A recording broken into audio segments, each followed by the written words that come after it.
ബഹുമാന്യരെ, സദ്ഭാവന ട്രസ്റ്റിൻ്റെ ഇന്നത്തെ പുസ്തക പ്രകാശന ചടങ്ങിലേക്ക് ഏവർക്കും സ്വാഗതം. ശ്രീ ശ്രീകുമാർ ജി എഴുതിയ അറിവും കാണാപ്പൊരുളും എന്ന പുസ്തകമാണ് ഇന്നിവിടെ പ്രകാശന കർമ്മത്തിലേക്ക് കടക്കുന്നത്. സദ്ഭാവന ട്രസ്റ്റിനെ പറ്റി എനിക്ക് തോന്നുന്നു ഇവിടെ ഇരിക്കുന്ന എല്ലാവർക്കും തന്നെ പരിചയമുണ്ടായിരിക്കും. ഏകദേശം 3 വർഷത്തോളമായി സദ്ഭാവന ട്രസ്റ്റ് പുസ്തക പ്രകാശന പ്രസാധന രംഗത്തേക്ക് പ്രവേശിച്ചിട്ട് ഇതിനോടകം 1000ഓളം പുസ്തകങ്ങൾ സദ്ഭാവന ട്രസ്റ്റ് പ്രസിദ്ധീകരിച്ച് കഴിഞ്ഞു എന്നുള്ളതാണ് ഏറ്റവും സന്തോഷകരമായ കാര്യം. സദ്ഭാവന ട്രസ്റ്റ് നയിക്കുന്നത് ഒരു കൂട്ടം ചെറുപ്പക്കാരായ സ്ത്രീകളാണ് കൂടുതലും അതിനകത്ത് പ്രവർത്തിക്കുന്നത്. സദ്ഭാവന ട്രസ്റ്റ് ഇത്രയും വിശദമായി ഇത്രയും കാര്യമായി പുസ്തക ലോകത്തേക്ക് കടക്കുന്നത് നമ്മൾ സത്യത്തിൽ പ്രതീക്ഷിച്ചിരുന്നതല്ല. ഇത്രയും പെട്ടെന്ന് എത്താൻ പറ്റുമോ എന്നുള്ളത് തന്നെ. പക്ഷെ വളരെ അത്ഭുതകരമായ രീതിയിലാണ് സദ്ഭാവന ട്രസ്റ്റിൻ്റെ വളർച്ചയുണ്ടായത്. അതിന് നേതൃത്വം നൽകുന്നത് നമ്മുടെ സദ്ഭാവന ട്രസ്റ്റിൻ്റെ ചെയർമാനും ഭാരതീയ സമാജിൻ്റെ ദേശീയ ചെയർമാനുമായ BS ബാലേന്ദ്രൻ സാറാണ്. അദ്ദേഹത്തെ പറ്റി എല്ലാവർക്കും അറിയാവുന്നത് എനിക്ക് വ്യക്തമാണ്. സദ്ഭാവന ട്രസ്റ്റിന് ഇത്രയും ഭംഗിയായി, അതായത് ഇത്രയും ആശയസമ്പുഷ്ടതയോടും എങ്ങനെയാണ് അതിൻ്റെ ദിശാബോധം എന്നുള്ളത് നമ്മളെ മനസ്സിലാക്കി തരികയും ഏതൊക്കെ രീതിയിലുള്ള പുസ്തകങ്ങളാണ് അതിനകത്ത് വേണ്ടതെന്നുള്ളതും അതെങ്ങനെയാണ് പുറത്തിറക്കേണ്ടതെന്നുള്ളതും ഈവൻ അതിൻ്റെ ബൈൻഡിങ് പോലും എങ്ങനെയാണ് വേണ്ടതെന്നുള്ളത് കൃത്യമായി നമ്മളോട് സംസാരിച്ച് ആ ടീമിനെ അതിലേക്ക് നയിക്കുന്നത് അദ്ദേഹമാണ്. അദ്ദേഹത്തിൻ്റെ കാഴ്ചപ്പാടാണ് സദ്ഭാവന ട്രസ്റ്റിനെ ഇത്ര വേഗത്തിൽ ഇത്രയും പുസ്തകവുമായി രംഗത്തെത്താൻ സഹായിച്ചതെന്ന് നമുക്ക് ഏവർക്കും അറിയാം. അദ്ദേഹമാണ് ഈ ചടങ്ങിൽ അധ്യക്ഷം വഹിക്കുന്നത്. അദ്ദേഹത്തെ സ്നേഹപൂർവ്വം ഈ ചടങ്ങിലേക്ക് സ്വാഗതം ചെയ്യുന്നു. ഇന്നത്തെ പുസ്തകം അറിവും കാണാപ്പൊരുളും. ശ്രീകുമാർ ജി അദ്ദേഹമാണ് ഈ പുസ്തകം എഴുതിയിരിക്കുന്നത്. അദ്ദേഹം കേരളത്തിലെ വിവിധ വിദ്യാലയങ്ങളിൽ ദീർഘകാലം ഗണിതശാസ്ത്ര അധ്യാപകനായിരുന്നു. അദ്ദേഹത്തിൻ്റെ ആദ്യ പുസ്തകമാണെന്നാണ് ഞാൻ മനസ്സിലാക്കുന്നത്. അറിവ്, ആത്മീയ ചിന്ത, ജീവിതാനുഭവങ്ങൾ എന്നിവയെ ഒരുമിപ്പിക്കുന്ന ഒരു ശ്രദ്ധേയമായ കൃതിയായിട്ടാണ് ഇതിനെ മനസ്സിലാക്കുന്നത്. ധാരാളം മനുഷ്യവുമായി ബന്ധപ്പെട്ട കാര്യങ്ങൾ വളരെ ചിന്തോദ്ദീപകമായിട്ടാണ് ഈ പുസ്തകത്തിൽ അവതരിപ്പിച്ചിട്ടുള്ളത്. വൈവിധ്യമാർന്ന ധാരാളം വിഷയങ്ങൾ ഈ പുസ്തകത്തിലുണ്ട്. അതെല്ലാം വേറിട്ട ഒരു ചിന്തയിൽ കൂടെയും അതുപോലെ തന്നെ വേറിട്ട ആശയങ്ങളായിട്ടാണ് ഈ പുസ്തകവുമായി സമന്വയിപ്പിച്ച് നമ്മുടെ മുമ്പിലേക്ക് എത്തിയിരിക്കുന്നത്. പ്രാചീനമായ അറിവുകളെ പുതിയ കാലവുമായിട്ട് ബന്ധപ്പെടുത്തിയാണ് ഈ പുസ്തകത്തിൽ വന്നിരിക്കുന്നത്.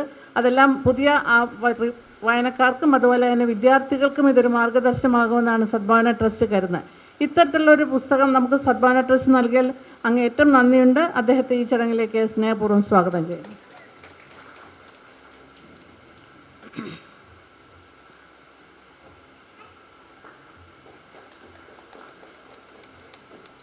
ഇന്നത്തെ പുസ്തക പ്രകാശന ചടങ്ങിൽ പുസ്തകം ഏറ്റുവാങ്ങുന്നത് പുസ്തകം പ്രകാശിപ്പിക്കുന്ന ഡോക്ടർ MG ശശിഭൂഷൺ സാറാണ്.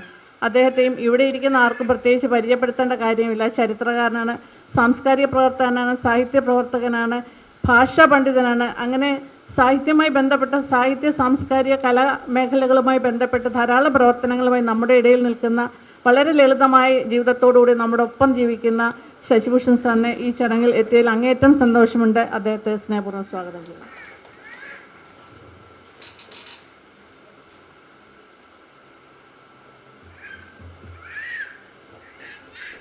പുസ്തകം സ്വീകരിക്കുന്നത് ഡോക്ടർ R ശിവകുമാർ സാറാണ്. അദ്ദേഹം ഭാഷാ വിദഗ്ധനാണ്, കേരള സർക്കാരിൻ്റെ സാഹിത്യകാരനാണ്. അദ്ദേഹത്തെ ഈ ചടങ്ങിലേക്ക് സ്നേഹപൂർവ്വം സ്വാഗതം ചെയ്യുന്നു. മുഖ്യ പ്രഭാഷണം നടത്തുന്നത് സദ്ഭാവന ട്രസ്റ്റിൻ്റെ തന്നെ നട്ടല്ല എന്ന് പറയാം ഡോക്ടർ MR തമ്പാൻ സാർ. അദ്ദേഹമാണ് സദ്ഭാവന ട്രസ്റ്റിൻ്റെ ചീഫ് എഡിറ്റർ. അതുപോലെ വൈജ്ഞാനിക സാഹിത്യ പ്രതിഭ എന്നറിയപ്പെടുന്ന അദ്ദേഹത്തെ ഈ ചടങ്ങിലേക്ക് സ്നേഹപൂർവ്വം സ്വാഗതം ചെയ്യുന്നു.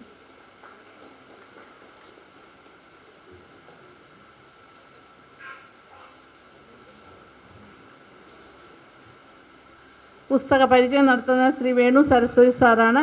അദ്ദേഹം ഒരു സാഹിത്യകാരനാണ്, ഭാഷാ പണ്ഡിതനാണ്. അത് ഏറ്റവും കാര്യമായി പറയേണ്ട ഭാഷാ പണ്ഡിതനാണ്, സാഹിത്യ പ്രവർത്തകനാണ്. ഒരു എഡിറ്റർ എന്ന നിലയിൽ ധാരാളം പ്രവർത്തനങ്ങൾ ചെയ്യുന്ന വ്യക്തിയാണ് അദ്ദേഹം. അദ്ദേഹത്തെ ഈ ചടങ്ങിലേക്ക് സ്നേഹപൂർവ്വം സ്വാഗതം ചെയ്യുന്നു.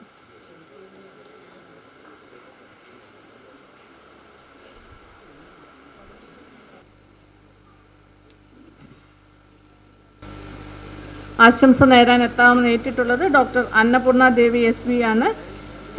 യൂണിവേഴ്സിറ്റി കോളേജിലെ സംസ്കൃത വിഭാഗം അസോസിയേറ്റ് പ്രൊഫസറാണ്. മാഡം ഈ പുസ്തകത്തിനൊരു ആസ്വാദനവും എഴുതിയിട്ടുണ്ട്. മാഡം എത്തിച്ചേരുമെന്ന് അറിയിച്ചിട്ടുണ്ട്. മാഡത്തെയും ഈ ചടങ്ങിലേക്ക് സ്നേഹപൂർവ്വം സ്വാഗതം ചെയ്യുന്നു. അടുത്തതായി ഈ ചടങ്ങിന് നന്ദി പറയുന്നത് നമ്മുടെ പബ്ലിക്കേഷൻ ഓഫീസർ ശ്രീമതി സിന്ധു സുരേഷാണ്. സിന്ധുവിനെ ഈ ചടങ്ങിലേക്ക് സ്നേഹപൂർവ്വം സ്വാഗതം ചെയ്യുന്നു. ഇവിടെ എത്തിയിട്ടുള്ള എല്ലാ സാഹിത്യ സ്നേഹികളെയും എൻ്റെ സഹപ്രവർത്തകരെയും ഈ ചടങ്ങിലേക്ക് സ്നേഹപൂർവ്വം സ്വാഗതം ചെയ്തുകൊണ്ട് നിർത്തുന്നു. നമസ്കാരം.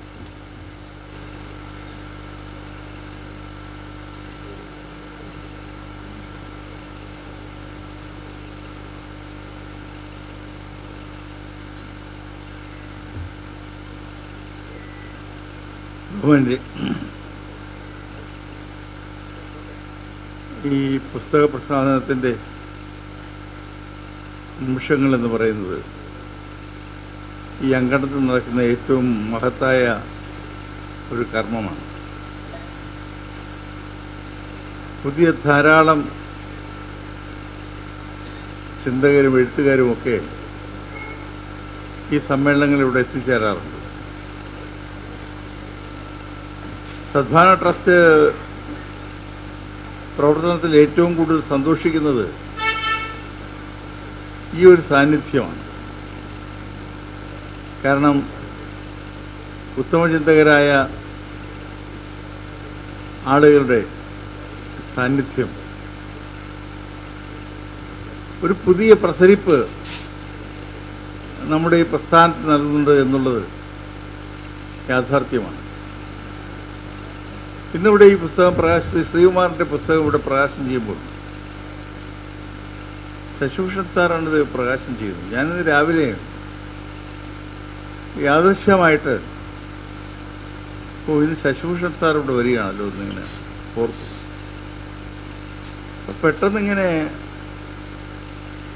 സാറിൻ്റെ പിതാവിനെ കുറിച്ച് ഞാൻ ഓർത്തു, ഗുപ്തനായ സാറിനെ കുറിച്ച്. എനിക്ക് വളരെ കുഞ്ഞുനാൾ മുതൽ തന്നെ അറിയുന്ന ആളാണ് ഗുപ്തനായ സാറും ശശിഭൂഷൺ സാറും ഒക്കെ. അപ്പം ഞാൻ ഓർക്കുകയായിരുന്നു ഗുപ്തനായ സാറിൻ്റെ നടത്ത റോഡിലൂടെയുള്ള. ഒരിക്കലും ഒരു പരിധി വിട്ടുള്ള സ്പീഡ് സാർ നടന്നു കണ്ടിട്ടില്ല. വളരെ ശാന്തമായി റോഡിൻ്റെ സൈഡിലൂടെ ഇങ്ങനെ ഒരു നിശ്ചിത വേഗത്തിലല്ലാതെ സാർ നടന്ന് കണ്ടിട്ടില്ല. ഒരിക്കൽ പോലും വേഗത്തിൽ നടന്ന് ഞാൻ കണ്ടിട്ടില്ല. സാർ ഇങ്ങനെ വളരെ ശാന്തമായി നടന്നു പോകുന്നു. അപ്പോൾ അതങ്ങനെ ഓർക്കാൻ കാരണം ശശിഭൂഷൺ സാർ നടക്കുമ്പോൾ ചില സമയങ്ങളിൽ കുറച്ച് വേഗതയുണ്ട്. അദ്ദേഹം ഇങ്ങനെ നമ്മുടെ നഗരമധ്യത്തിലും ഇവിടെ ഈ റോഡിലൊക്കെ നടക്കുമ്പോൾ കുറച്ച് വേഗത പാലിക്കാറുണ്ട്. അങ്ങനെ പെട്ടെന്ന് എനിക്ക് ഈ രണ്ട് നടത്തകളും തമ്മിൽ എൻ്റെ മനസ്സിലേക്ക് ഇങ്ങനെ കടന്നു വന്നു. കാരണം രണ്ട് തലങ്ങളിലാണ് രണ്ടുപേരുടെയും പ്രവർത്തനം എന്നുള്ളതാണ്.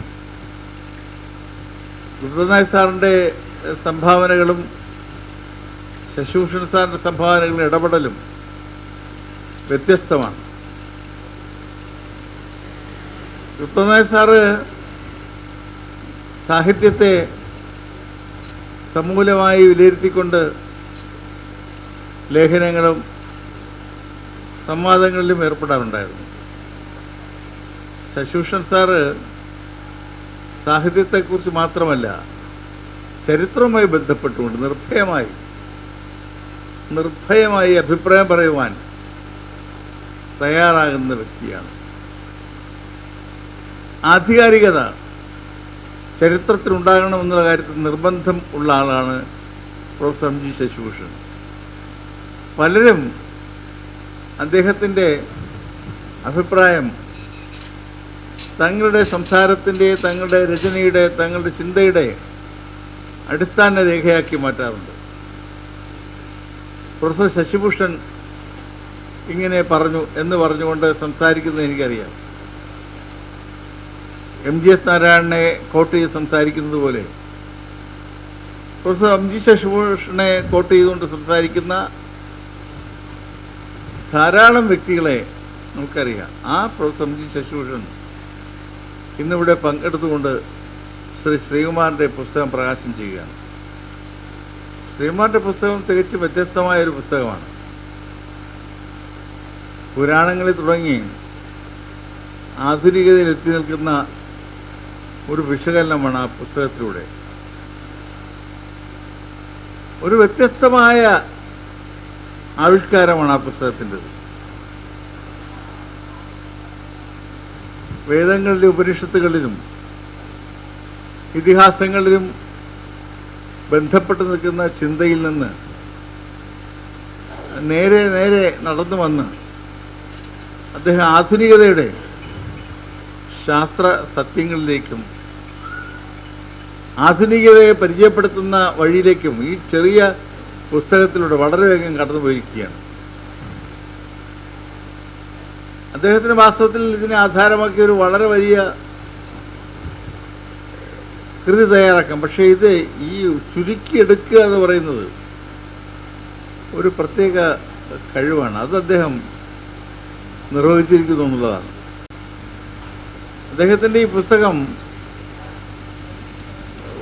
എല്ലാവരുടെയും കയ്യിലൊരു റെഫറൻസ് പുസ്തകമായി ഉപയോഗിക്കാൻ പറ്റിയ ഒരു പുസ്തകമാണ്. അത് നാം കയ്യിൽ വെക്കുന്നത് നമ്മുടെയൊക്കെ ഒരു പ്രവർത്തനത്തിനും ചിന്തയ്ക്കും എന്തെങ്കിലും ക്രിയാത്മകമായ കാര്യങ്ങൾ ചെയ്യുവാനും സഹായകമായി മാറും എന്നുള്ള കാര്യത്തിൽ സംശയമില്ല. ഞാൻ ആ പുസ്തകത്തെക്കുറിച്ച് വിശദമായി ഒന്നും തന്നെ പറയാൻ ആഗ്രഹിക്കുന്നില്ല. കാരണം ഇവിടെ അത് സംബന്ധിച്ച് സമഗ്രമായ വിശദാംശങ്ങൾ വെളിവാക്കപ്പെടുമെന്നുള്ളതുകൊണ്ട് ഞാൻ അതിനെക്കുറിച്ചൊന്നും പറയുന്നില്ല. സ്വാഗത പ്രസംഗത്തിൽ നമ്മുടെ സെക്രട്ടറി ജയ ശ്രീകുമാർ ഒരു കാര്യം പറഞ്ഞു സദ്ഭാവന ട്രസ്റ്റിനെ കുറിച്ച്. ഞാനിവിടെ അത് ആവർത്തിക്കാൻ കാരണം ഇവിടെ നിരവധി എഴുത്തുകാരും ബുദ്ധിജീവികളും വിദ്യാഭ്യാസ പ്രവർത്തകരും ഒക്കെ ഇരിപ്പുണ്ട്. അതുകൊണ്ടാണ് സദ്ഭാവന ട്രസ്റ്റ് ഒരു കോമൺ പ്ലാറ്റ്ഫോമാണ്. വൈജ്ഞാനിക സാഹിത്യത്തിന് പ്രാമുഖ്യം നൽകുന്ന എന്ത് സാഹിത്യത്തിനും എങ്കിലും വൈജ്ഞാനിക സാഹിത്യത്തിനാണ് കൂടുതൽ പ്രാമുഖ്യം നൽകുന്ന ഒരു പുസ്തക പ്രസിദ്ധീകരണ കേന്ദ്രമാണ് Sadbhavana trust. National book trust പോലെ രൂപപ്പെടുത്തിയെടുത്തിയ ഒരു പബ്ലിക് ഇൻസ്റ്റിറ്റ്യൂഷനാണ്. ഇനി ഏതെങ്കിലും മുതലാളിയില്ല, ഏതെങ്കിലും ഉടമസ്ഥരില്ല. ഇതൊരു പബ്ലിക് ട്രസ്റ്റാണ്.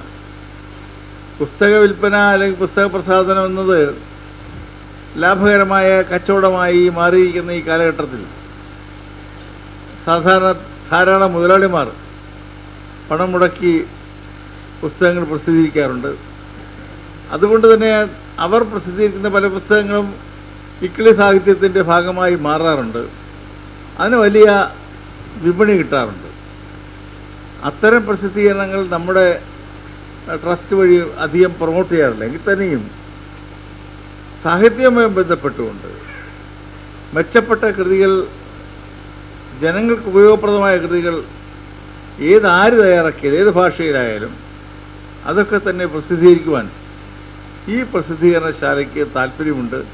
നിങ്ങൾക്ക് ആർക്ക് വേണമെങ്കിലും സദ്ഭാവന ട്രസ്റ്റുമായി നേരിട്ട് ബന്ധപ്പെടാനും അതിനു വേണ്ടുന്ന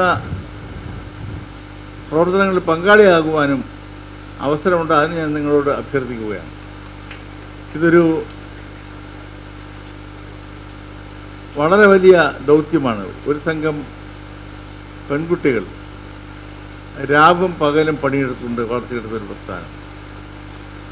കേരളത്തിലെ എല്ലാ ജില്ലകളിലും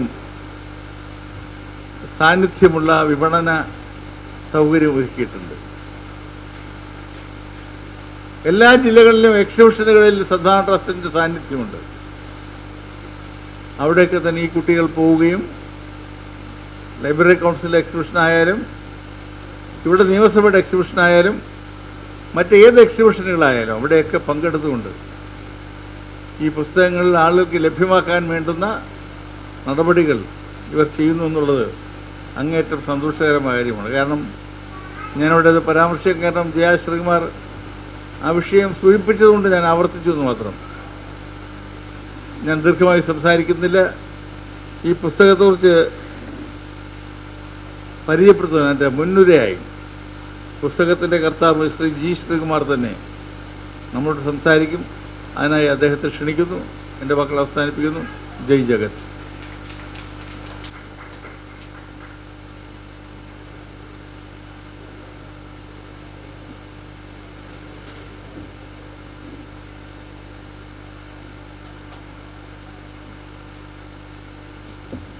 വേദിയിലും സത്കരിക്കുന്ന വിശിഷ്ട വ്യക്തികൾക്ക് എല്ലാവർക്കും നമസ്കാരം.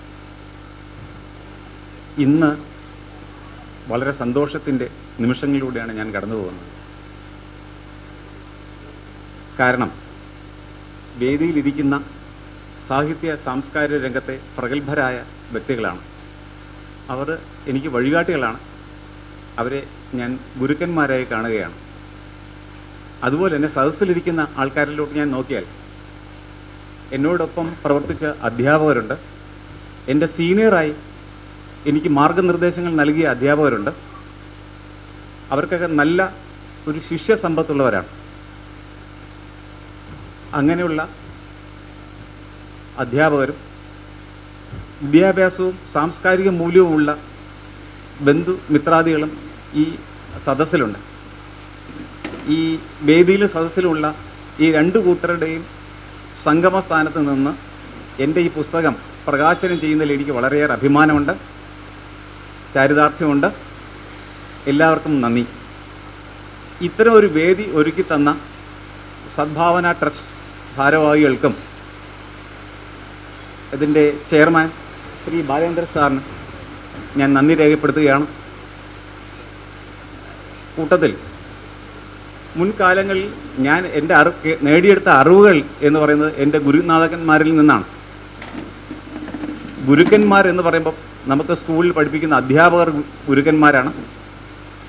അല്ലാതെ പുസ്തകത്തിലൂടെ നമുക്ക് എഴുത്തുകാർ നൽകുന്ന അറിവുകളും നമ്മൾ അങ്ങനെ തരുന്ന ആൾക്കാരും ഗുരുക്കന്മാർ തന്നെയാണ്. പക്ഷേ ഇത് രണ്ടും തമ്മിലൊരു വ്യത്യാസം എനിക്ക് തോന്നാറുണ്ട്. പുസ്തകത്തിലൂടെ കിട്ടുന്ന അറിവ് പകരുന്ന എഴുത്തുകാർ ഗുരുനാഥന്മാരാണ്. പക്ഷേ അധ്യാപകർ എന്ന് പറയുന്ന ഗുരുക്കന്മാർ അവർ നമുക്ക് അതിനകത്തുള്ള നേരും നെറിയും എല്ലാ കാര്യങ്ങളും എന്താണെന്ന് മനസ്സിലാക്കി തരുന്ന, അത് കാട്ടിത്തരുന്ന ആൾക്കാരാണ് അധ്യാപകർ. അതുകൊണ്ട് ഞാൻ എല്ലാ അധ്യാപകരോടും ബഹുമാനിക്കുന്നുണ്ട്, അവരെല്ലാവരെയും ഗുരുക്കന്മാരെ കാണുന്നുണ്ട്.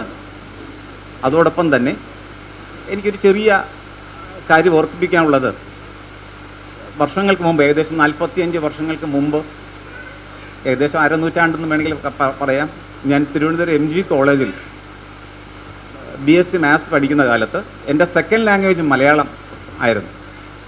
അന്ന് എന്നെ പഠിപ്പിച്ച ഒരു അധ്യാപകനുണ്ട്, കുളത്തൂർ കൃഷ്ണൻ നായർ സാർ. സാറിനെ എനിക്കിപ്പോഴും മനസ്സിൽ ഓർക്കുന്നുണ്ട്, ആരാധിക്കുന്നുണ്ട്. അതിന് കാരണം സാറ് അന്ന് മലയാള ശാകുന്തളം ആണ് നമ്മളെ പഠിപ്പിച്ചുകൊണ്ടിരുന്നത്. വെറും വിഷയാധിഷ്ഠിതമായി മാത്രമല്ല സാർ ക്ലാസ് എടുക്കുന്നത്. സാർ ക്ലാസ് എടുത്തുകൊണ്ടിരിക്കാൻ നേരത്ത് ഒരുപാട് കാര്യങ്ങൾ നമുക്ക് പറഞ്ഞു തരുമായിരുന്നു. അതിൽ വളരെയേറെ ഉത്കണ്ഠ നമുക്ക് തോന്നിക്കാറുണ്ട്. കാരണം സാറ് ഈ മലയാള ശാകുന്തളം കാളിദാസൻ്റെ ശാകുന്തളം മലയാളത്തിലേക്ക് പല ആൾക്കാർ തർജ്ജിമ ചെയ്തിട്ടുണ്ടെങ്കിലും AR രാജരാജവർമ്മയുടെ ശാകുന്തളം, മലയാള ശാകുന്തളവും, അതുപോലെ തന്നെ കേരള നമ്മുടെ ആരാ വള്ളത്തോളും എഴുതിയിട്ടുണ്ട്. ഇവരുടെയൊക്കെ വ്യത്യാസം തമ്മിൽ, എല്ലാവരും തമ്മിൽ എഴുതിയിട്ടുള്ള വ്യത്യാസം എന്താണെന്ന് സാറ് നമ്മളോട് പറഞ്ഞ് മനസ്സിലാക്കി തരുമായിരുന്നു. അതുകൂടാതെ സാറ് വേറൊരു പ്രത്യേകത കാണിക്കാറുള്ളതെന്ന് വെച്ചാൽ, ഈ സംസ്കൃത ശ്ലോകങ്ങളാണെങ്കിലും അതിൻ്റെ പൂർണ്ണതയായിട്ടുള്ള എല്ലാ കാര്യങ്ങളും ഇവർ തമ്മിലൊരു കമ്പാരിസനാണ് നമ്മളിവിടെ മുമ്പിൽ അവതരിപ്പിക്കുന്നത്. അപ്പം നമുക്ക് പുസ്തകം വായിക്കാനും കാര്യങ്ങൾ മനസ്സിലാക്കാനും കൂടുതൽ ആഗ്രഹമുണ്ടാക്കുന്ന രീതിയിലാണ് സാറ് പറയാറുള്ളത്. അപ്പോൾ അന്ന് സാറ് നാടകങ്ങൾ തമ്മിലുള്ള വ്യത്യാസം, ഇപ്പോൾ കാളിദാസൻ്റെ തന്നെ മറ്റ് കൃതികളുണ്ട്, വിക്രമോർവശീയം, അതുപോലെ മാളവികാഗ്നിമിത്രം, ഈ നാടകങ്ങളും മുദ്രാരാക്ഷം, അതിന് മുമ്പുണ്ടായിരുന്ന മുദ്രാരാക്ഷം നാടകം, ആ നാടകങ്ങളിലൊക്കെ ഒരു പൊതുവായൊരു പ്രത്യേകത സാറ് പറയുമായിരുന്നു. പ്രത്യേകത എന്താണെന്ന് വെച്ചാൽ, ഇത് അവതരിപ്പിക്കാനായിട്ട് ഒരു അവതാരകൻ ആദ്യമേ നാടകങ്ങളിൽ വരുമായിരുന്നു. സൂത്രധാരൻ എന്ന് പറയുന്ന ആൾ വരുമായിരുന്നു. ഒന്നാം അംഗത്തിൽ, ഇപ്പം ശാകുന്തളത്തിൽ 1-ാം അംഗത്തിൽ ഒരു സൂത്രധാരൻ വന്ന് പറയുന്നൊരു ഭാഗം എനിക്കിപ്പോഴും ഓർമ്മയുണ്ട്. അത് ഞാൻ ഈ വേദിയിൽ പറയാനൊരു കാരണവുമുണ്ട്. സൂത്രധാരൻ വന്നിട്ട് പറയുന്നു, അതിനകത്ത് അഭിനയിക്കുന്ന നടിയോടായിട്ടാണ് പറയുന്നതായിട്ടാണ് അതിനകത്ത് അവതരിപ്പിച്ചിരിക്കുന്നത്. നാടകം തുടങ്ങാൻ നേരത്ത് നടിയോടായിട്ട് സൂത്രധാരൻ പറയുന്നു, ഈ സദസ്സിലിരിക്കുന്ന എല്ലാവരും വളരെ വിദ്യാസമ്പന്നരും ശ്രേയസ്സുള്ള മിടുക്കരായിട്ടുള്ള ആൾക്കാരാണ്. അവരുടെ മുമ്പിൽ നമ്മൾ നാടകം അവതരിപ്പിക്കുമ്പോൾ വളരെ ശ്രദ്ധയോട് വേണം, എന്നാൽ മാത്രമേ നമുക്ക് അവരിൽ നിന്നുള്ള ബഹുമാനം ലഭിക്കുകയുള്ളൂ. അതുപോലെ നമ്മൾ എത്ര പരിചയമുണ്ടായാലും ആ സമയത്ത് നമുക്ക് ചിലപ്പം ചില പ്രശ്നങ്ങൾ ഉദിക്കാം. ഈ കാര്യങ്ങളെല്ലാം പറഞ്ഞുകൊണ്ടാണ് നാടകം ആരംഭിക്കുന്നത്. വിജ്ഞന്മാർ അഭിനന്ദിച്ച് വിജ്ഞാനം സാധുവായി വരൂ, എത്ര ശിക്ഷ ലഭിച്ചവർക്കും ഇല്ല വിശ്വാസം ആത്മനി എന്നാണ് മലയാളത്തിൽ ഈ ഭാഗം പറയുന്നത്. അപ്പോൾ ഇവിടെ എനിക്ക് പറയേണ്ടത്, വളരെ വിജ്ഞാനമുള്ള നമ്മുടെ ഈ സദസ്സിൽ നിങ്ങളുടെ എല്ലാവരുടെയും നല്ല അഭിപ്രായം എനിക്ക് കിട്ടിയാൽ മാത്രമേ എനിക്ക് പുരോഗതി ഉണ്ടാവുകയുള്ളൂ. വിജ്ഞന്മാർ അഭിനന്ദിച്ചേ വിജ്ഞാനം സാധുവായി വരൂ എന്ന അതേ ഭാഗം തന്നെയാണ് എനിക്ക് തോന്നുന്നത് ഇവിടെ ഇരിക്കുന്ന ഈ വിജ്ഞാന സദസ്സിൽ നിങ്ങളുടെ എല്ലാവരുടെയും നല്ല അഭിപ്രായം എനിക്ക് എൻ്റെ ബുക്കിന് കിട്ടണം, ഞാൻ എഴുതിയ പുസ്തകത്തിന് കിട്ടണം എന്നൊരാഗ്രഹമുണ്ട്. അതാണ് നിങ്ങളുടെ മുമ്പിൽ ഞാനിത് പറയാൻ കാരണം. ഇത് ഈ ഇത്തരത്തിലുള്ളൊരു വേദി ഒരുക്കി തന്നതിൽ സദ്ഭാവന ട്രസ്റ്റിന് നന്ദിയുണ്ട്. അതോടൊപ്പം തന്നെ ഇതിൽ പ്രവർത്തിച്ചിട്ടുള്ള ആൾക്കാരായ പിന്നെ ഞാൻ ഈ പുസ്തകം എഴുതാൻ നേരത്ത് ആദ്യം ഇതിനകത്ത് തെറ്റുകൾ തിരുത്താനായിട്ട് എന്നോടൊപ്പം മോഡൽ സ്കൂളിലുണ്ടായിരുന്ന വളരെ സീനിയറായിട്ടുള്ള മടവൂർ ശശിധരൻ സാറിനെയാണ് ഞാൻ കണ്ടത്. കാരണം സാറ് ടെക്സ്റ്റ് ബുക്ക് വർക്ക്ഷോപ്പുകളിലൊക്കെ ധാരാളം പങ്കെടുക്കുന്ന SCRT-യുടെ ഇപ്പോഴും സാറിന് 75 വയസ്സായിട്ടുണ്ടെങ്കിൽ ഇപ്പോഴും സാറ് അതിൻ്റെ പ്രവർത്തനങ്ങളൊക്കെ സജീവമാണ്. അപ്പോൾ ശശി സാറിനെ ഞാൻ കണ്ടിട്ട് സാറാണ് ആദ്യം എനിക്കൊന്ന് ഇത് ഭാഷാപരമായ ചെറിയ തെറ്റുകളെല്ലാം തിരുത്തി തന്നു. പക്ഷേ സാർ എന്നോട് പറഞ്ഞു, ഇത് ഞാൻ തിരുത്തി നൽകിയെങ്കിലും വീണ്ടും 1-2 ആൾക്കാരെ കൂടെ കാണിച്ചിട്ട് വേണം ഇത് കൊടുക്കേണ്ടത്, പ്രസിദ്ധീകരിക്കേണ്ടതെന്ന് പറഞ്ഞു. അങ്ങനെ ഞാൻ അടുത്ത് സമീപിച്ചത് എൻ്റെ അടുത്ത സുഹൃത്തായ വേണു അനെയാണ്.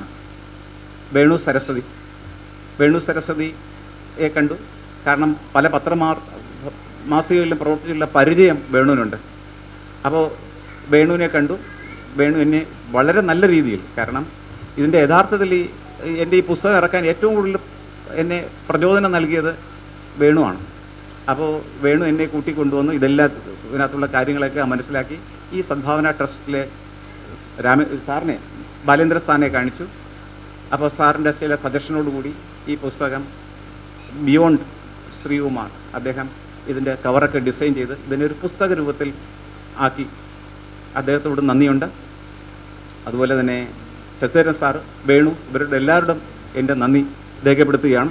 പിന്നെ അതിനുശേഷം ഇതിനൊരു ആമുഖം എഴുതി തരാനായിട്ട് ഞാൻ K. ജയകുമാർ സാറിനെ കണ്ടു. സാർ എനിക്ക് എഴുതി തന്നു. അവതരണം എഴുതി തന്നത് K. ജയകുമാർ സാറാണ്. നല്ല ഭംഗിയായിട്ട് എഴുതി തന്നു. പിന്നെ ഈ പുസ്തകത്തെക്കുറിച്ച് ഗഹനമായ ഒരു, കാരണം എൻ്റെ ഏകദേശം 8-10 വർഷത്തെ ഒരു പ്രയത്നം യഥാർത്ഥത്തിൽ ഇതിൻ്റെ പിന്നിലുണ്ട്. അപ്പോൾ ഇത് വേണ്ട രീതിയിൽ ജനങ്ങളിൽ എത്തണം എങ്കിൽ എന്തായാലും ആ ബുക്ക് വായിച്ച് കഴിയുമ്പോൾ നിങ്ങൾക്കും അത് മനസ്സിലാക്കാൻ കഴിയുമെന്നാണ് എൻ്റെ വിശ്വാസം. ഇതെത്തിക്കാൻ വേണ്ടിയിട്ട് ഞാൻ ഇതിൻ്റെ ഒരു അവതാരിക എഴുതുന്നത് പോലെ തന്നെ ആസ്വാദനം തയ്യാറാക്കണം. അങ്ങനെയാണ് ഡോക്ടർ അന്നപൂർണ മാഡത്തെ കണ്ടു, യൂണിവേഴ്സിറ്റി കോളേജ്. വളരെ ഭംഗിയായിട്ട് എനിക്ക് അത് എഴുതി നൽകി. ഇതെല്ലാം വെച്ചുകൊണ്ട് അപ്പോൾ അന്നപൂർണ മാഡം ഏതാനും നിമിഷങ്ങൾ ഇവിടെ എത്തും എന്നാണ് കരുതുന്നത്. മാഡത്തിനോട് എൻ്റെ നന്ദി രേഖപ്പെടുത്തുകയാണ്. പിന്നെ ഇവിടെ എത്തിച്ചേർന്ന ശശിഭൂഷൺ സാറൊക്കെ എനിക്കൊരു ഗുരുതുല്യനാണ്. കാരണം വളരെയേറെ പ്രഗത്ഭരായ Shashibhushan sir, Sivakumar sir, Thampan sir, ഇവരുടെ സാന്നിധ്യത്തിൽ എനിക്കിത് പ്രകാശനം ചെയ്യാൻ സാധിക്കുന്നത് വളരെ വളരെ സന്തോഷകരമായ ഒരു കാര്യം തന്നെയാണ്. കൂട്ടത്തിൽ ഇതിനകത്ത് സ്വാഗതം പറഞ്ഞ ഈ ട്രസ്റ്റിൻ്റെ സെക്രട്ടറി ശ്രീമതി ജയ ശ്രീകുമാർ, അതുപോലെ പബ്ലിക്കേഷൻ ഓഫീസർ ശ്രീമതി സിന്ധു സുരേഷ്, അവരോടും എൻ്റെ കടപ്പാടുകൾ സ്നേഹവും അറിയിക്കുന്നു. ഇവിടെ എത്തിച്ചേർന്ന എല്ലാവർക്കും നന്ദി, നമസ്കാരം. എന്നെ കൂടുതൽ പ്രോത്സാഹിപ്പിക്കണം, കൂടുതൽ നല്ല കാര്യങ്ങളിലോട്ട് എത്തിക്കാൻ എൻ്റെ കൂടെ ഉണ്ടാവണം. നിങ്ങളുടെ എല്ലാവരുടെയും ആശീർവാദവും അനുഗ്രഹവും എന്നോടൊപ്പം എന്നും ഉണ്ടാകുമെന്ന ഉത്തമ വിശ്വാസത്തിൽ ഞാൻ നിർത്തുന്നു. ഓക്കെ. അടുത്ത പുസ്തക പ്രകാശന കർമ്മമാണ്. പുസ്തകം പ്രകാശനം ചെയ്യുന്നതിന് ഡോക്ടർ MG ശശിഭൂഷൺ സാറിനെയും പുസ്തകം ഏറ്റുവാങ്ങുന്നതിനായി ഡോക്ടർ ശിവകുമാർ സാറിനെയും.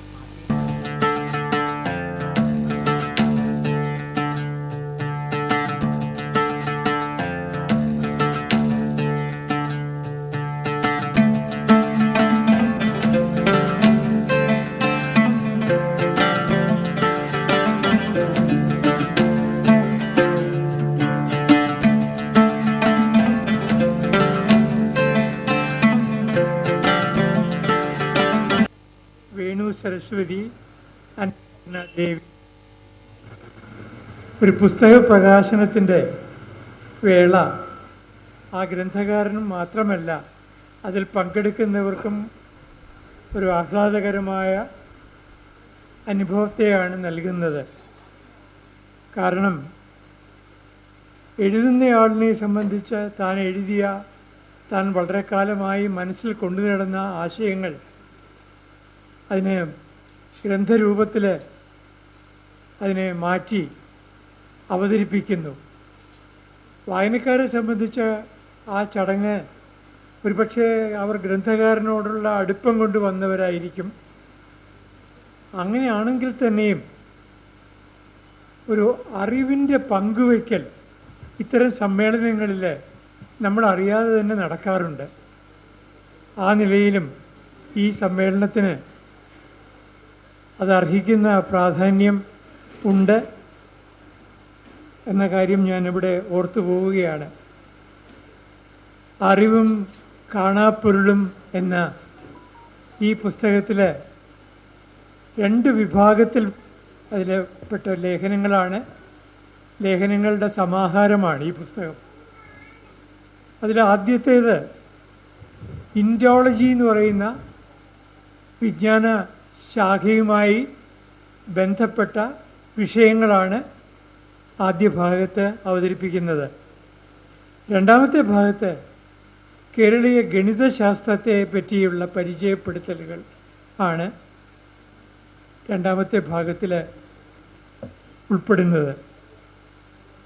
എനിക്കിന്ന് സംസാരിക്കാനുള്ളത് ഈ കേരളീയ ഗണിതശാസ്ത്രത്തെപ്പറ്റി കേരളീയർ തന്നെ ആ കാര്യത്തെപ്പറ്റി വളരെ കൃത്യമായി ഒരു ധാരണ നമുക്ക് തന്നെ ഇല്ല. അത് ഏതായാലും ഉണ്ടാക്കുന്നതിന് ഈ അറിവും കാണാപ്പൊരുളും അങ്ങേയറ്റം സഹായകമാണ്. ആ കാര്യത്തിൽ ഞാൻ ഗ്രന്ഥകാരനെ അഭിനന്ദിക്കുകയാണ്. ഞാൻ ഈ പുസ്തകത്തിൽ കൂടി മറിച്ച് വായിച്ചു നോക്കിയപ്പോൾ എന്നെ ഏറ്റവും ആകർഷിച്ച ഒരു കാര്യം നമ്മുടെ കേരളീയ പാരമ്പര്യത്തിൻ്റെ, ഗണിതശാസ്ത്ര പാരമ്പര്യത്തിൻ്റെ ഒരു വളരെ വിലപ്പെട്ട ഒരു ശാഖയാണ് അറിവുകളെ നമ്മൾ കലിസംഖ്യയിൽ ഇങ്ങനെ കാണാതെ പഠിക്കാനായി അതിനെ ഒരു ക്യാപ്സ്യൂളാക്കും. KP പത്മനാഭമേനോൻ്റെ കൊച്ചി രാജ്യചരിത്രം എന്ന പ്രശസ്തമായ ചരിത്രകൃതിയിൽ ആണ് എനിക്ക് ഏറ്റവും അധികം കലിസംഖ്യ പരാമർശിച്ച് കാണാൻ സാധിച്ചത്. അവിടെ ഇടപ്പള്ളി എന്ന് പറയുന്ന പഴയ രാജ്യം, ആ രാജ്യത്തെ അവർക്ക് അവകാശപ്പെട്ടിരുന്ന കൊച്ചി പ്രദേശം അത് പെരുമ്പടപ്പ് സ്വരൂപത്തിന് കിട്ടി. അതൊരു കാലം, ആ കാലത്തെക്കുറിച്ച് ഓർമ്മിപ്പിക്കാനായിട്ട് ഒരു കലിസംഖ്യ. ആ കലിസംഖ്യ ഇങ്ങനെയാണ്: കൊടുത്തു ബ്രാഹ്മണ ആഢ്യൻ. കൊടുത്തു ബ്രാഹ്മണ ആഢ്യൻ എന്ന പദത്തിലെ ഓരോ സംഖ്യയിലും ആദ്യത്തെ അക്ഷരം ക, കൊടുത്തു ക, അതിൻ്റെ അക്ഷരസംഖ്യ. രണ്ടാമത്തേത് കൊടു ടു ട, അക്ഷരസംഖ്യ. മൂന്നാമത്തേത് ത, അതിൻ്റെ അക്ഷരസംഖ്യ. എല്ലാം കൂടി കൂട്ടുമ്പോൾ കൃത്യമായി ഏത് വർഷമാണ് കൊച്ചി എന്ന് പറയുന്ന പ്രദേശം പെരുമ്പടപ്പിന് ലഭിച്ചത് എന്ന് നമുക്ക് മനസ്സിലാക്കാൻ സാധിക്കും. യശശരീരനായ KPC അനുജൻ ഭട്ടതിരിപ്പാടിന് 1000ഓളം പേരുടെ ടെലിഫോൺ നമ്പറുകൾ അറിയാമായിരുന്നു. ഞാൻ അത്ഭുത പരതന്ത്രനായി ഇരുന്നിട്ടുണ്ട്. അദ്ദേഹം ഈ നാട്ടിലുള്ള ആരുടെയെങ്കിലും ഫോൺ വിളിക്കണമെന്നെങ്കിൽ അദ്ദേഹത്തിന് പോക്കറ്റിൽ ഡയറിയില്ല, അദ്ദേഹത്തിന് കമ്പ്യൂട്ടറില്ല, മൊബൈൽ ഫോൺ ഇല്ലാത്ത കാലമാണ്. പക്ഷേ അദ്ദേഹത്തിന് 100 കണക്കിന് ടെലിഫോൺ നമ്പറുകൾ കാണാപ്പാടമാണ്. ഞാൻ അദ്ദേഹത്തോട് ചോദിച്ചു, അത്ഭുതത്തോടെ ചോദിച്ചു, എങ്ങനെയാണ് ഇത് സാധിക്കുന്നത് എന്ന്. അപ്പോൾ അദ്ദേഹം പറഞ്ഞു, ഒരാളുടെ ഫോൺ നമ്പർ കിട്ടുകയാണെങ്കിൽ ഞാനതിനെ കടപയാതിയിൽ മാറ്റും. കടവയാതിയിൽ മാറ്റിയിട്ട് അത് ഞാൻ ബൈഹാർട്ടാക്കും. അത് വെച്ചിട്ടാണ് ടെലിഫോണിൻ്റെ നമ്പറുകൾ ഓർക്കുന്നത്. അപ്പോൾ അദ്ദേഹത്തിന് അക്കാലത്ത് ഏറ്റവും കൂടുതൽ ബന്ധമുണ്ടായിരുന്നത് എസ് ജയചന്ദ്രൻ നായരുമായിട്ടാണ്.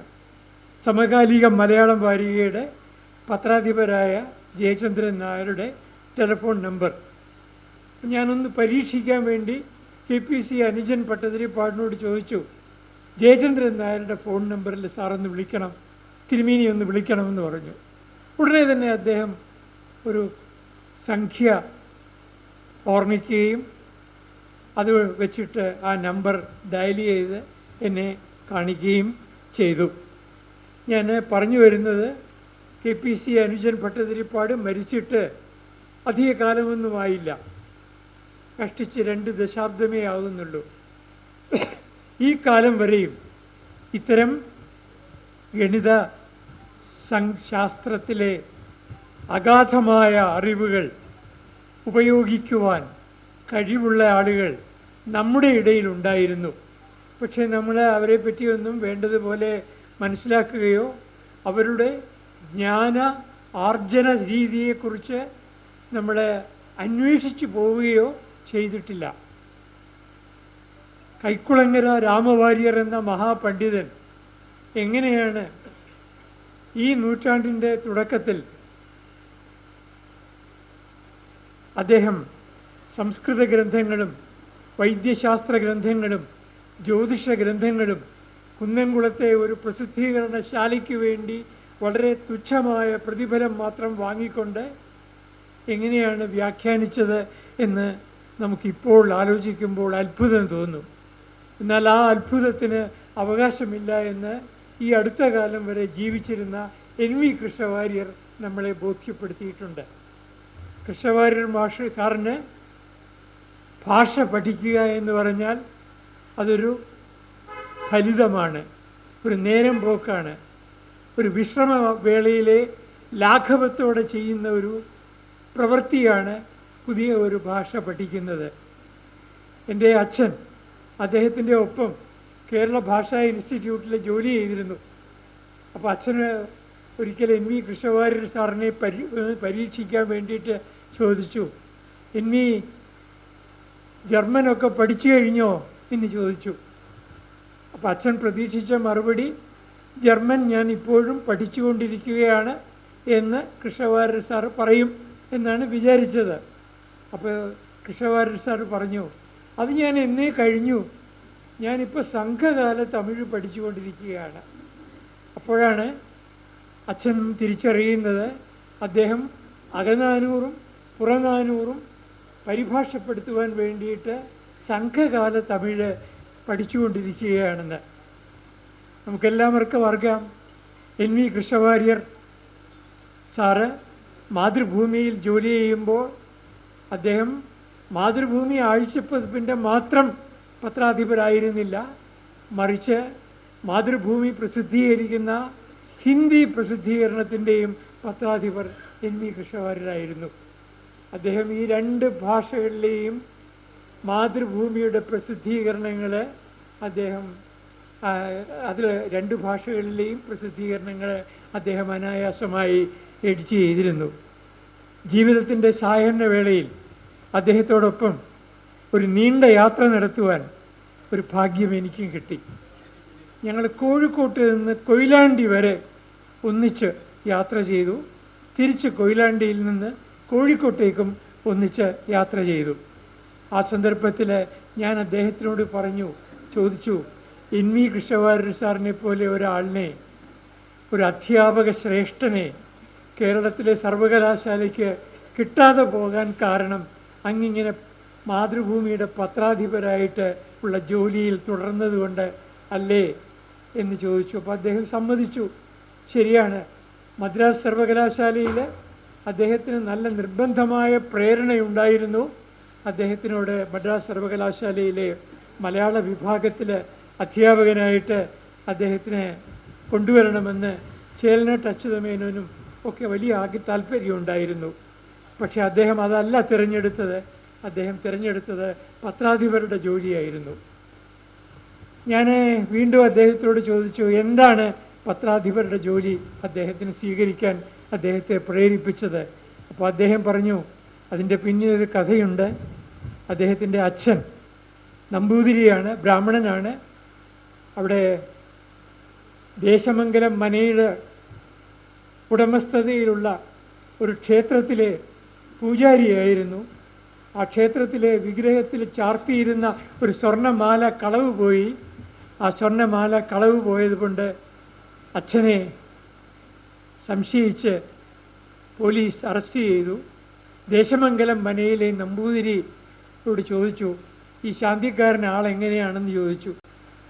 ശാന്തിക്കാരൻ സത്യസന്ധനാണ് എന്ന് പറഞ്ഞിരുന്നുവെങ്കിൽ ശാന്തിക്കാരനെ റിമാൻഡ് ചെയ്യില്ല. പക്ഷേ ദേശമംഗലം നമ്പൂതിരിയാകട്ടെ ഒന്നും പറഞ്ഞില്ല, അനുകൂലമായും പറഞ്ഞില്ല, എതിരായും പറഞ്ഞില്ല. അങ്ങനെ ദേശമംഗലം മനയിലെ മനവക തേവാരത്തിലെ വിഗ്രഹത്തിലെ മാല മോഷ്ടാവ് എന്ന കുറ്റവും ചാർത്തി ഈ പാവം പിടിച്ച നമ്പൂതിരിയെ സബ് ജയിലിൽ കിടന്നു. അച്ഛനെ കാണാനായിട്ട് മക്കൾ പോയി. എൻ വി കൃഷ്ണവാര്യരും അദ്ദേഹത്തിൻ്റെ സഹോദരനായ എൻ വി കൃഷ്ണൻകുട്ടി വാര്യരും കാണാൻ പോയി. എന്നിട്ട് അവരെ തിരിച്ചു വന്നിട്ട് സ്വന്തം അച്ഛന് വേണ്ടിയിട്ട് അവർ മാതൃഭൂമിയിൽ ഒരു കുറിപ്പ് എഴുതി. ആ കുറിപ്പ് മാതൃഭൂമിയിൽ വാർത്തയായിട്ട് വന്നു. അതിനെക്കുറിച്ച് ചർച്ചയുണ്ടായി. ആ വാർത്ത വായിച്ച പോലീസ് അധികാരികൾക്ക് മനസ്സ് അലിഞ്ഞു. അവർ എൻ വി കൃഷ്ണവാര്യരുടെ പിതാവിന് ജാമ്യം കൊടുത്തു. ആ കേസിൽ പിന്നീട് വെറുതെ അദ്ദേഹത്തെ വിട്ടു. കാരണം സ്വർണ്ണമാല കളവ് പോയിരുന്നില്ല, അത് ശ്രീകോവിലിൻ്റെ നീരോവിൽ കുടുങ്ങിക്കിടക്കുകയായിരുന്നു. ആ കുടുങ്ങിക്കിടക്കുന്ന സ്വർണ്ണമാല വീണ്ടും കിട്ടുകയും ചെയ്തു. അപ്പോൾ ഒരു പത്രപ്രവർത്തനത്തിൻ്റെ ശക്തിയെപ്പറ്റി അന്ന് ആദ്യമായിട്ടാണ് എൻ വി കൃഷ്ണവാര്യരും അദ്ദേഹത്തിൻ്റെ അനിയനും തിരിച്ചറിഞ്ഞത്. അങ്ങനെയാണ് അവർ പത്രപ്രവർത്തനത്തിൽ തന്നെ തുടർന്നത്. പിന്നെ ജീവിതത്തിൻ്റെ ഒരു ഘട്ടത്തിൽ അദ്ദേഹം ഭാഷാ ഇൻസ്റ്റിറ്റ്യൂട്ടിൽ അദ്ദേഹം അതിൻ്റെ ചുമതല ഏറ്റെടുക്കുകയും കുറച്ചുകാലം അദ്ദേഹം ഒരു അപ്രഖ്യാപിത അധ്യാപകനായി മാറുകയും ചെയ്തു. ഇവിടെ ഇരിക്കുന്ന ശ്രീ ഡോക്ടർ തമ്പാൻ മറ്റുമൊക്കെ അദ്ദേഹത്തിൻ്റെ ശിഷ്യനാണ്. നേരിട്ടല്ല, പരോക്ഷമായി. കാരണം എൻ വിയുടെ പ്രത്യേകത അങ്ങനെയാണ്. തൻ്റെ ഒപ്പം പ്രവർത്തിക്കുന്നവരെയെല്ലാം അദ്ദേഹം സുഹൃത്തുക്കളായും അതുപോലെ ശിഷ്യന്മാരായും സഹപ്രവർത്തകരെ പോലും അദ്ദേഹം ശിഷ്യന്മാരായി അതിവേഗം മാറ്റുമായിരുന്നു. ഞാൻ പറഞ്ഞു വരുന്നത്, വിജ്ഞാനത്തിൻ്റെ മഹിതമായ ഒരു പാരമ്പര്യം നമ്മുടെ ഈ കേരളത്തിനുണ്ട്, പ്രത്യേകിച്ച് ഗണിതശാസ്ത്രത്തിൽ. ഞാനിത് പറയുമ്പോൾ ചാൾസ് വാഷ് എന്ന് പറയുന്ന വിഖ്യാതനായ ഈസ്റ്റ് ഇന്ത്യ കമ്പനിയിലെ തലശ്ശേരി ഫാക്ടറിയിൽ ജോലി ചെയ്ത ഒരു ഉദ്യോഗസ്ഥനെ ഓർക്കുകയാണ്. അദ്ദേഹം എഴുതിയിട്ടുണ്ട്, അദ്ദേഹം മലയാളം പഠിച്ചത് മലയാള ഭാഷയിലുള്ള ഗണിതശാസ്ത്ര ഗ്രന്ഥങ്ങൾ വായിക്കാൻ വേണ്ടിയിട്ടാണ്. പ്രത്യേകിച്ച് ജ്യേഷ്ഠദേവൻ്റെ യുക്തിഭാഷ എന്ന കൃതി അന്ന് തർജ്ജിമയില്ല, അതിന് ഇംഗ്ലീഷിൽ, മലയാള ഗ്രന്ഥമാണ്. അപ്പോൾ അത് പഠിക്കാൻ വേണ്ടിയിട്ടാണ് താൻ മലയാളം പഠിച്ചത് എന്ന് ചാൾസ് വാഷ് പറയുന്നുണ്ട്. തീർന്നില്ല, നമുക്കറിയാം ഇരിഞ്ഞാലക്കുടയുടെ അടുത്ത് മാധവൻ എന്ന് പറയുന്ന ഗണിതശാസ്ത്ര പണ്ഡിതൻ കാൽക്കുലസിൻ്റെ ഒരു വലിയ പിതാവായിട്ടാണ് അദ്ദേഹത്തെ ആധുനിക ഗണിതശാസ്ത്രം ഇന്ന് ആദരിക്കുന്നത്. ഐസക് ന്യൂട്ടന് അദ്ദേഹത്തിൻ്റെ വിഖ്യാതമായ ഗണിത സിദ്ധാന്തങ്ങൾ കണ്ടെത്തുന്നതിന് അദ്ദേഹത്തെ സഹായിച്ചത്, അദ്ദേഹത്തിൻ്റെ ഗുരുനാഥനെ സഹായിച്ചത് ഈ മാധവനായിരുന്നു. പക്ഷേ മാധവനെക്കുറിച്ച് നമ്മൾ മലയാളികൾക്ക് കാര്യമായി ഒന്നും അറിയില്ല. അദ്ദേഹത്തിൻ്റെ ഒരു കൃതി മാത്രമാണ് ഇന്ന് നമുക്ക് നമുക്കിന്ന് വായിക്കാൻ കിട്ടുന്നത്. എന്നാൽ അദ്ദേഹം ഏതാണ്ട് 9 പുസ്തകങ്ങൾ എഴുതിയിട്ടുണ്ട്. ഈ 9 പുസ്തകങ്ങളും ഭാഗ്യവശാൽ ഇന്ന് മലയാളത്തിലെ അദ്ദേഹത്തിൻ്റെ കൈപ്പടയിലാണോ എന്നല്ല, വേറെ ആരുടെയോ കൈപ്പടയിൽ ഉള്ളത്, ലണ്ടനിലെ ഒരു ഇംഗ്ലീഷുകാരൻ്റെ കൈവശം ഉണ്ട്. അത് കേരളത്തിലേക്ക് കൈമാറാൻ വേണ്ടിയിട്ട് ശ്രമിച്ചുകൊണ്ടിരിക്കുകയാണ്. ഇതുവരെ ആ ശ്രമം സഫലമായില്ല. എങ്കിലും പുതിയ കേരള സർക്കാരിൻ്റെ സഹായത്തോടു കൂടി ആ ഗ്രന്ഥ പരമ്പര, ആ ഗ്രന്ഥങ്ങളുടെ ഒരു സമാഹാരം അടുത്ത് തന്നെ കേരളത്തിലേക്ക് എത്തിക്കാൻ കഴിയുമെന്നാണ് ഞാൻ പ്രതീക്ഷിക്കുന്നത്. അതിനുവേണ്ടി ഒരു എളിയ ശ്രമം ഞാനും എൻ്റെ ഭാഗത്ത് നിന്ന് തുടരുന്നുണ്ട്. ഞാൻ തുടർന്ന് പറഞ്ഞു കഴിഞ്ഞാൽ ആര്യഭടൻ മഹാനായ ഗണിതശാസ്ത്രജ്ഞൻ. പക്ഷെ അദ്ദേഹം നമുക്കറിയാം 22ാമത്തെ വയസ്സിൽ നളന്ദയിലെ സർവകലാശാലയിലെ അധ്യാപകനായിരുന്നു. അദ്ദേഹത്തിന് ജനിച്ചത് പാട്നയിലാണ്, കുസുമപുരത്ത്. ആ കുസുമപുരത്ത് അദ്ദേഹത്തിന് വലിയൊരു സ്വീകരണം കൊടുക്കുകയാണ്. പക്ഷേ ആര്യഭടൻ അദ്ദേഹത്തിൻ്റെ ജീവിതത്തിൻ്റെ ആരംഭത്തിൽ അദ്ദേഹം കേരളത്തിലായിരുന്നു, ശ്രീമൂലവാസത്തിലായിരുന്നു. എവിടെയാണ് ഈ ശ്രീമൂലവാസം? ശ്രീമൂലവാസം തൃക്കുന്നപ്പുഴയിലാണ്, ഹരിപ്പാട്ടിനടുത്തുള്ള തൃക്കുന്നപ്പുഴയിൽ. പക്ഷേ ഹരിപ്പാട്ടുകാർ പോലും ഈ തൃക്കുന്നപ്പുഴയുടെ പ്രാധാന്യത്തെപ്പറ്റി ഓർത്തുകൊള്ളണമെന്നില്ല. കാരണം എന്താണ്? അങ്ങനെയാണ് മലയാളികളെ തീർച്ചയായിട്ടും അവരുടെ വിജ്ഞാനത്തിൻ്റെ മഹിതമായ പാരമ്പര്യം ഓർമ്മിപ്പിക്കാനുള്ള ധീരമായ ഒരു ശ്രമമാണ് ഇന്ന്. ആ ശ്രമം നടത്തിയ ശ്രീകുമാറിനെ ഞാൻ ഈ സദസ്സിൻ്റെ സാന്നിധ്യത്തിൽ അഭിനന്ദിക്കുന്നു. ശ്രീകുമാറിന് തുടർന്നും അദ്ദേഹത്തിൻ്റെ പരിശ്രമങ്ങൾക്ക് ഞങ്ങളുടെയൊക്കെ പിന്തുണയുണ്ടാകുമെന്ന് അറിയിക്കട്ടെ. ഈ ഗ്രന്ഥം ഏറ്റവും ആഹ്ലാദത്തോടു കൂടിയാണ് പ്രകാശനം ചെയ്തതെന്ന് അറിയിക്കുന്നു. ശ്രീകുമാറിന് എല്ലാ ശ്രേയസ്സും ഭാവിയും ഗ്രന്ഥകാരൻ എന്ന നിലയിൽ ഉണ്ടാവട്ടെ. അദ്ദേഹത്തെ ഓർമ്മിപ്പിക്കാൻ വേണ്ടിയിട്ടാണ് ഞാൻ കൈക്കുളങ്ങര രാമവാര്യർ തൊട്ട് NV കൃഷ്ണവാര്യർ വരെയുള്ള അദ്ദേഹത്തിൻ്റെ പൂർവികന്മാരെക്കുറിച്ച് ഓർമ്മിപ്പിച്ചത്. അക്കാര്യം കൂടി പറയട്ടെ. നമസ്കാരം. അടുത്തതായി സംസാരിക്കുന്നതിന് ഡോക്ടർ R. ശിവകുമാർ സാറിനെ ക്ഷണിക്കുന്നു. ബഹുമാനപ്പെട്ട BS ബാലേന്ദ്രൻ സർ, പുസ്തക പ്രകാശനം നിർവഹിച്ച എൻ്റെ ഗുരുനാഥനായ MG ശശിഭൂഷൺ സർ, മുഖ്യപ്രഭാഷണം നടത്തുന്ന ഡോക്ടർ MR തമ്പാൻ സർ,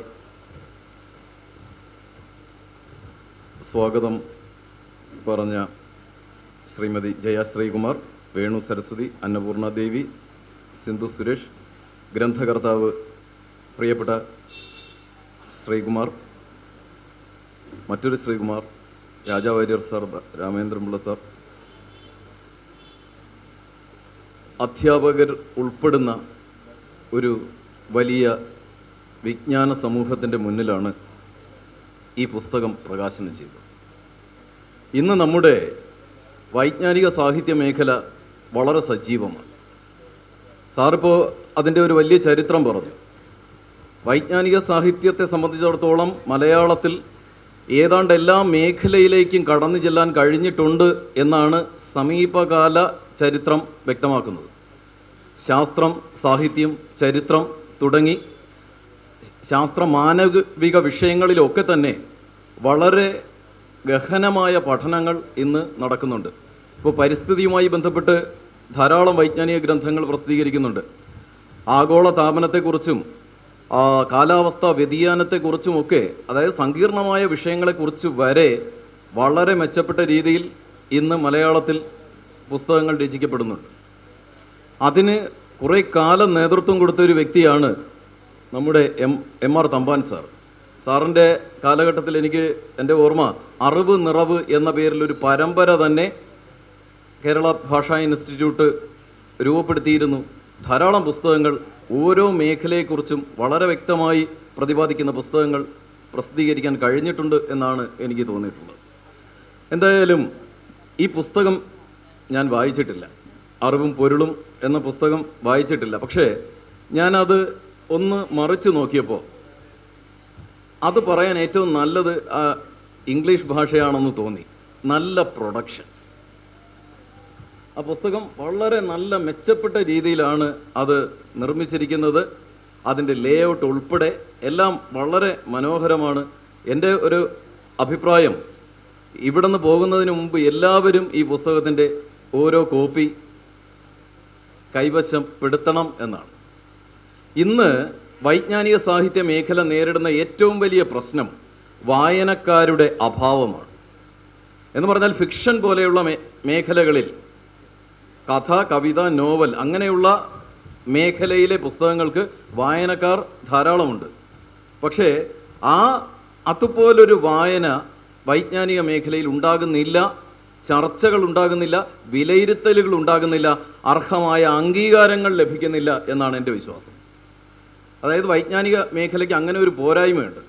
പണ്ടൊക്കെ പറഞ്ഞിരുന്നത് പദങ്ങളുടെ കാര്യത്തിൽ കൃത്യമായ സമാന പദങ്ങൾ മലയാളത്തിൽ ഉണ്ടാക്കാൻ കഴിയാത്തതാണ് വൈജ്ഞാനിക മേഖലയ്ക്കുള്ള ഏറ്റവും വലിയ പോരായ്മ എന്നാണ് പറഞ്ഞിരുന്നത്. എന്നാൽ ഇന്ന് നമ്മൾ അത് തത്സമമായും തത്ഭവമായും ഒക്കെ പദങ്ങൾ രൂപപ്പെടുത്തി നമ്മൾ ഉപയോഗിക്കുന്നുണ്ട്. അതുകൊണ്ട് പദങ്ങളുടെ കാര്യത്തിൽ യാതൊരു തരത്തിലുള്ള പ്രശ്നവും ഇന്ന് നിലവിലില്ല. പക്ഷേ ഇന്ന് അഭിമുഖീകരിക്കുന്ന പ്രശ്നം തീർച്ചയായും വായനക്കാരുടെ അഭാവമാണ്. അതുകൊണ്ട് ഈ പുസ്തകം ഏറെ വായിക്കപ്പെടട്ടെ, അംഗീകരിക്കപ്പെടട്ടെ എന്ന് ആണ് എനിക്ക് പറയാനുള്ളത്. ഇന്ന് ഈ ഒരു ചടങ്ങിൽ പങ്കെടുക്കാൻ കഴിഞ്ഞത് സത്യത്തിൽ മഹാഭാഗ്യമായി കരുതുന്നു. അതിൻ്റെ കാരണം ഞാൻ യൂണിവേഴ്സിറ്റി കോളേജിൽ BA പഠിക്കുന്ന സമയത്ത്, ബിരുദത്തിന് പഠിക്കുന്ന സമയത്ത് എന്നെ കേരള സംസ്കാരം പഠിപ്പിച്ച ആളാണ് ശശിഭൂഷൺ സാർ. ബിരുദം കഴിഞ്ഞപ്പോൾ തന്നെ എൻ്റെ മനസ്സിൽ എനിക്ക് ഗവേഷണം ചെയ്യുന്നതിനുള്ള വിഷയം ഞാൻ രൂപപ്പെടുത്തി. അത് കേരള സംസ്കാരവുമായി ബന്ധപ്പെട്ട ഒരു വിഷയമായിരുന്നു. പക്ഷേ ഈ കാലത്തിൻ്റെ പോക്കിൽ അത് സംഭവിച്ചില്ല. മറ്റൊരു മേഖലയിലാണ് ഗവേഷണം നടത്തേണ്ടി വന്നത്. അതായത് ഒരു അധ്യാപകൻ ഒരു വിദ്യാർത്ഥിയെ എങ്ങനെ സ്വാധീനിക്കുന്നു എന്നതിൻ്റെ ഉദാഹരണമാണ് ഞാൻ പറഞ്ഞത്. അത്രത്തോളം അന്നത്തെ ശശിഭൂഷൺ സാർ തന്നെയാണ് ഇന്നും. വളരെ സന്തോഷം സാർ. ഇനി മറ്റൊന്ന് തമ്പാൻ സാർ. ഞാൻ ആദ്യമായി ഒരു പുസ്തകം എഴുതി അതിൻ്റെ ഡ്രാഫ്റ്റ് കൊണ്ടുപോയി കൊടുത്തത് തമ്പാൻ സാറിൻ്റെ കയ്യിലാണ്. സാധാരണ കേരള ഭാഷാ ഇൻസ്റ്റിറ്റ്യൂട്ടിൻ്റെ രീതി, അവിടെ ഒരു കമ്മിറ്റിയുണ്ട്, പുസ്തക പ്രസിദ്ധീകരണ കമ്മിറ്റി. ആ കമ്മിറ്റി പരിശോധിച്ച് ആണ് തീരുമാനം വരുന്നത്. സാർ ആ ഡ്രാഫ്റ്റ് ഒന്ന് മറിച്ച് നോക്കിയിട്ട് ചോദിച്ചു, CD ഉണ്ടോ? വർഷങ്ങൾക്ക് മുമ്പാണ് ഇതിൻ്റെ CD ഉണ്ടോ? പിറ്റേ ദിവസം അവിടെ എഡിറ്ററെ ഏൽപ്പിക്കാൻ പറഞ്ഞു. എനിക്ക് തോന്നുന്നു ഇപ്പോൾ 10ാമത്തെയോ മറ്റോ എഡിഷനാണ് ആ പുസ്തകം. അപ്പോൾ അദ്ദേഹം പ്രത്യേകം നിഷ്കർഷിക്കുന്ന ഒരു കാര്യം, ഇല്ലാത്ത ടൈറ്റിലുകളിൽ പുസ്തകങ്ങൾ ഉണ്ടാകണം എന്നാണ്. അതായത് പുതിയ പുതിയ മേഖലകൾ ഇന്നും എനിക്ക് തോന്നുന്നുണ്ട് മലയാളത്തിൽ എഴുതപ്പെടാത്ത ധാരാളം മേഖലകളുണ്ട്. ഞാനിവിടെ വന്നപ്പോൾ ബാലേന്ദ്ര സാറുമായിട്ട് സംസാരിച്ച് ഇരിക്കുകയായിരുന്നു. ആ സമയത്ത് സാർ ഈ ഭാഷയെക്കുറിച്ച് കുറേ കാര്യങ്ങൾ പറഞ്ഞപ്പോൾ ഞാൻ പറഞ്ഞു, പല മേഖലകളും ഇന്നും എഴുതപ്പെടാത്തതുണ്ട്. നമുക്ക് വിദേശീയരായിട്ടുള്ള ആളുകൾ അവരുടെ സാഹചര്യത്തിൽ എഴുതിയ പല പുസ്തകങ്ങളും സമാനമായ രീതിയിൽ നമുക്കിവിടെ ചെയ്യാൻ കഴിയും. ഉദാഹരണത്തിന് ഡേവിഡ് ക്രിസ്റ്റൽ വളരെ വിഖ്യാതമായ ഒരു പുസ്തകം എഴുതിയിട്ടുണ്ട്, ലാംഗ്വേജ് ഡെത്ത്, ഭാഷാ മരണം എന്ന് പറഞ്ഞാൽ ലോകത്ത് ഏതൊക്കെ ഭാഷകൾ എങ്ങനെയൊക്കെ മരണപ്പെട്ടു എന്ന് ശരിക്കും പറഞ്ഞാൽ യഥാർത്ഥ സംഭവങ്ങളെ എൻഡേഞ്ചേർഡ് ലാംഗ്വേജസ് ഫണ്ട് രൂപപ്പെടുത്തിയതുമായി ബന്ധപ്പെട്ട കാര്യങ്ങൾ ഉൾപ്പെടെ ശരിക്കും പറഞ്ഞാൽ ഒരു ഫിക്ഷൻ്റെ രീതിയിലാണ് അദ്ദേഹം ആ പുസ്തകം തയ്യാറാക്കിയിട്ടുള്ളത്. അതിന് സമാനമായ ഒരു പഠനം നമ്മുടെ കേരളത്തിലോ അല്ലെങ്കിൽ ഇന്ത്യയിലോ ഉണ്ടായിട്ടില്ല. ധാരാളം ഭാഷകൾ മരണപ്പെടുന്നുണ്ട്. നമ്മുടെ കേരളത്തിൽ തന്നെ കണ്ണൂർ ജില്ലയിൽ ഒരു ഭാഷ സംസാരിക്കാൻ അറിയാവുന്ന ഒരാളും അത് കേട്ടാൽ മനസ്സിലാകുന്ന മറ്റൊരാളും മാത്രമുള്ള ഭാഷയുണ്ട്. കുറച്ചു കാലം മുമ്പ് റിപ്പോർട്ട് ചെയ്യപ്പെട്ടിട്ടുണ്ട്. വേദിക അങ്ങനെ എന്തോ ആണ് അതിൻ്റെ പേര്, ഞാൻ ആ പേര് വിട്ടുപോയി. അപ്പോൾ നമ്മുടെ കേരളത്തിലും ഇത്തരത്തിലുള്ള ഭാഷകളുണ്ട്. ആ രണ്ട് വ്യക്തി കൂടി ഈ ഭൂലോകത്ത് നിന്ന് മറയുമ്പോൾ ഒരു സംസ്കാരം നശിച്ചു പോവുകയാണ്, ഭാഷ നശിച്ചു പോവുകയാണ്, അതിൻ്റെ ലിപികൾ നശിച്ചു പോവുകയാണ്, അതിൻ്റെ ഈരടികൾ നശിച്ചു പോവുകയാണ്. ഇങ്ങനെ ഒരു സാഹചര്യം 2016 യുനെസ്കോ മുൻകൂട്ടി കണ്ടുകൊണ്ട് 2019 എന്ന വർഷം ഇൻഡിജീനിയസ് ലാംഗ്വേജസ് ഇയറായി ആഘോഷിച്ചു. എന്ന് പറഞ്ഞാൽ ഈ ലോകത്ത് പല മേഖലകളിലും ഭാഷകൾ മരിക്കുന്നുണ്ട്. ആ ഭാഷയുടെ ലിപികളും അതിൻ്റെ ഈരടികളും മൊഴി വഴക്കങ്ങളും പ്രയോഗങ്ങളും ഒക്കെ ശേഖരിക്കുന്നതിനുള്ള ഒരു ശ്രമം യുണൈറ്റഡ് നേഷൻസ് ഓർഗനൈസേഷൻ്റെ ഭാഗമായി ഉണ്ടായിട്ടുണ്ട്. ഞാൻ പറഞ്ഞു വന്നത്, ഇനിയും ധാരാളം മേഖലകളിൽ ഇതുപോലെ വിജ്ഞാനപ്രദമായ ഗ്രന്ഥങ്ങൾ എഴുതാൻ ശ്രീകുമാർ മാഷിന് കഴിയട്ടെ.